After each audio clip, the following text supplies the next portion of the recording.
মধ্যপ্রাচ্য আবারও দেখল ইতিহাসের এক নাটকীয় মোড়। একের পর এক সামরিক ব্যর্থতা আর গোয়েন্দা বিভ্রান্তির জালে আটকা পড়ে ইসরায়েল, আর সেই সুযোগকে রণহুঙ্কারে পরিণত করেন ইরান। সর্বশেষ সংঘাতে ইসরায়েলের অন্তত ৩টি গুরুত্বপূর্ণ সামরিক ঘাঁটি ধ্বংস হয়েছে বলে দাবি করেছে ইরান। বিমান প্রতিরক্ষা ব্যবস্থা ব্যর্থসহ ড্রোন ও ক্ষেপণাস্ত্র ঠেকাতে পুরোদমে ব্যর্থতা ইসরায়েল। সব মিলিয়ে তেল আবিব যেন এক ধ্বংসপুরীতে পরিণত হতে শুরু করেছে। আর এই ভয়াবহ বিপর্যয়ের মাঝে ইরানে চলছে বিজয়ের উৎসব। রাজধানী তেহরান থেকে মাশহাদ পর্যন্ত শহর জুড়ে রাস্তায় নেমেছে লক্ষ লক্ষ মানুষ, হাতে জাতীয় পতাকা, মুখে আগুন জ্বলা স্লোগান। ইসরায়েলের পতন নিশ্চিত বলে স্লোগান দিতে থাকে দেশটির জনগণ।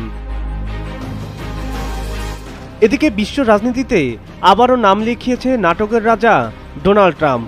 মধ্যপ্রাচ্যের উত্তপ্তর মঞ্চে ইরানকে লক্ষ্য করে আচমকা হামলা চালিয়ে কয়েক ঘন্টার মধ্যেই নিজেই ঘোষণা দিলেন যুদ্ধবিরতি, যা তাৎক্ষণিকভাবে দুই দেশ না মানলেও তা নিয়ে ট্রাম্প করেন কড়া সমালোচনা।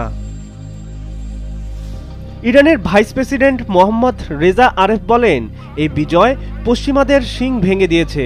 পুরো বিশ্ব আজ আমাদের সক্ষমতা নতুন চোখে দেখছে। পার্লামেন্টের স্পিকার গালি বাফের উপদেষ্টা মেহেদি মোহাম্মদী এক নতুন এক যুগের সূচনা করেছে বলে অবহিত করেছেন।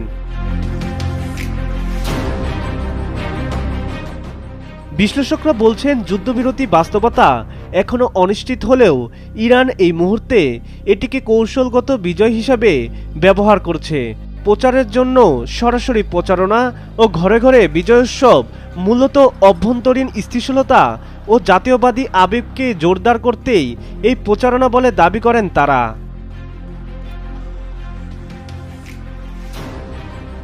সাব্বির